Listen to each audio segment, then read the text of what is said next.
মানুষদের বন্দি করে তাদের লুট করত এবং পরে হত্যা করত। কিন্তু একদিন এমন একজন মানুষ এলো যার কারণে তাদের সবার জীবন বদলে গেল। এক রাগী রাজা তার পুত্রের কোনো ভুলের কারণে তাকে রাজ্য থেকে বের করে দিল। রাজপুত্র দুঃখী মন নিয়ে নিজের খরচ চালানোর জন্য 4টা লাল রত্ন আর কিছু সোনা নিয়ে বাবার রাজপ্রাসাদ ছেড়ে চলে গেল। চলতে চলতে শহর থেকে কিছু দূরে এসে সে এক সাধুর আশ্রম দেখল। রাজপুত্র সেই সাধুর পাশে গিয়ে বসল। রাজপুত্রের মলিন মুখ আর দেহে দামি জামাকাপড় দেখে সাধু জিজ্ঞাসা করল, বাবা তুমি কে আর এখানে কিভাবে এলে? রাজকুমার বলল, আমি রাজা চন্দ্রগুপ্তের ছেলে মহেন্দ্রগুপ্ত। আমার বাবা আমাকে দেশ থেকে বের করে দিয়েছেন, তাই আমি পরদেশে যাচ্ছি। সাধু মহেন্দ্রগুপ্তের কথা শুনে বলল, তুমি ভালো মানুষ আর পরদেশ যাচ্ছ বলে আমি তোমাকে 4টা কথা বলবো, তুমি এগুলো মেনে চলবে। পরদেশে এগুলো তোমার খুব কাজে লাগবে। প্রথম কথা, বিদেশে একা যাওয়ার চেয়ে দুজন যাওয়া ভালো। দ্বিতীয় কথা, বিদেশে অন্য কারো হাতে তৈরি খাবার খেও না, যদি খেতেই হয় আগে কোনো পশুকে খাইয়ে দাও। তৃতীয় কথা, বিদেশে অন্য কারো বিছানায় ঘুমিও না, যদি ঘুমাতে হয় আগে বিছানাটা ভালো করে ঝাড়ু দাও। চতুর্থ কথা, যদি কোনো শত্রুর ফাঁদে পড়ো তাহলে যতটা সম্ভব কোমলতা আর বুদ্ধিমত্তা দিয়ে কথা বলে তোমার উদ্দেশ্য হাসিল করো।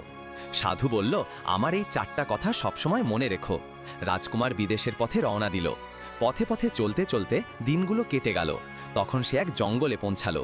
সেখানে সে দেখল একটা ঈগল একটা কচ্ছপের বাচ্চাকে নিয়ে উড়ছে। হঠাৎ ওই বাচ্চাটা ঈগলের পা থেকে ছিটকে পড়ে গেল। রাজকুমার কচ্ছপের বাচ্চাকে দেখে কষ্ট পাচ্ছিল। সে মনে মনে ভাবল, এই বাচ্চাটাকে সাথে রাখা উচিত। বাচ্চাটা সাথে রাখার ফলে 2টা লাভ হবে।